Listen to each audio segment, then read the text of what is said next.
Fist. When my brother put his fist through a window on New Year's Eve, no one noticed until a cold draft called our bodies dancing.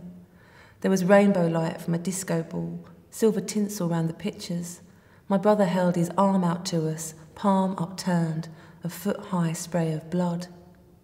This was Ilford, Essex, 1993, nearly midnight, us all smashed on booze and ecstasy, and Danny, 6'5", folding at the knee, a shiny fin of glass wedged into his wrist. We walked him to the kitchen, the good arm slung on someone's neck, Gary shouting, Danny, Darren phoning for an ambulance. The blood was everywhere. I pressed a towel across the wound, around the glass, and led him by the hand into the garden. He stumbled down into the snow, slurring, leave it out, and I'm okay. A girl was crying in the doorway. The music carried on, the bass line thumping as we stood around my brother. Gary talking gently, saying, easy fella. Darren draining Stella in one hand and in the other, holding up my brother's arm, wet and red. The veins stood out like branches.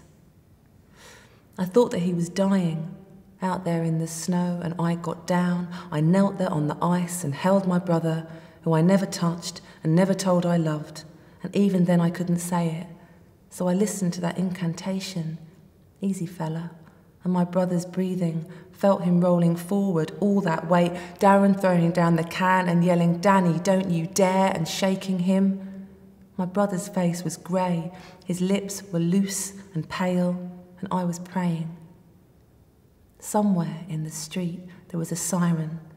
There was a girl inside who blamed herself. There were men with blankets and a tourniquet. They stopped my brother bleeding.